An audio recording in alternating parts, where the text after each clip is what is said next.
guys, good morning. Welcome to my YouTube channel, Autoboyson. So,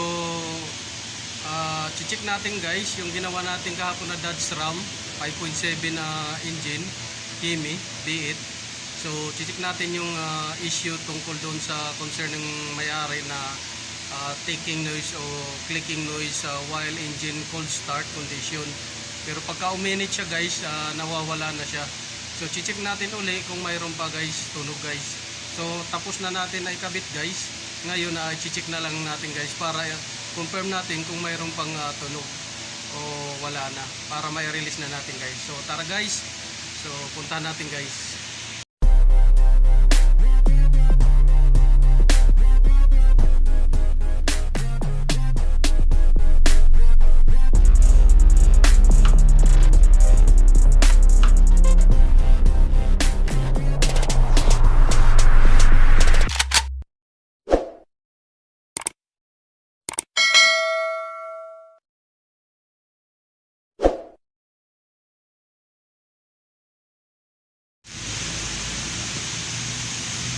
Hello guys, ngayon guys papaandarin na natin, natapos na natin pagkabit, andarin na natin yung sasakyan kasi papakinggan natin guys kung may tunog pa.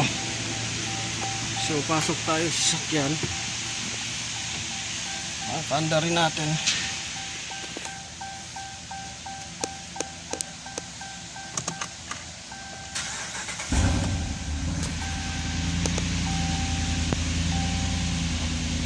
Titingnan natin kung may maingay pa rin doon sa ilalim. So, napandar na natin. Punta tayo doon sa ilalim. Tingnan natin kung maingay pa rin.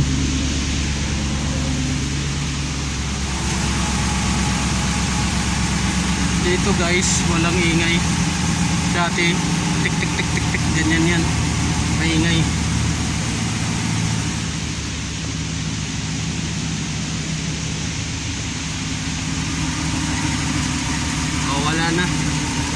Wala na siyang ingay guys. Wala na yung tik tik tik tik na sobrang ingay pagka malamig makina. Dati pag malamig makina malakas ingay dyan, lumalagitik.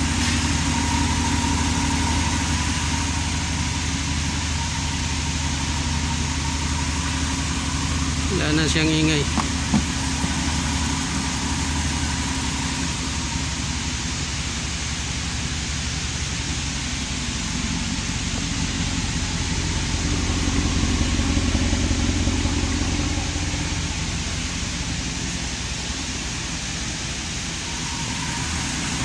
Dati pag malamig dyan, maingay tik tik tik tik yung tunog.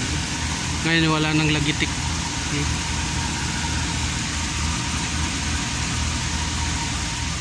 So successful guys yung gawa natin.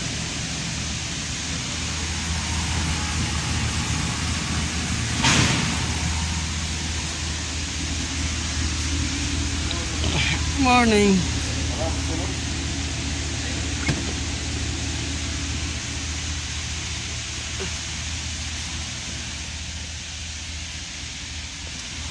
Accelerate natin kung mayroong ingay kasi dati naririnig dito kahit sa loob.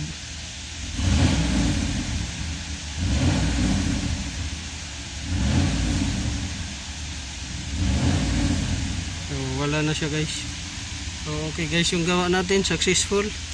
So Dodge Ram 1500 5.7 liters Hemi engine. So okay yung gawa natin guys.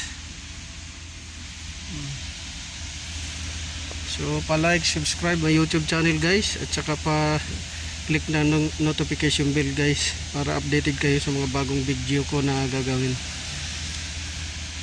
So re-release na natin to guys sa may-ari.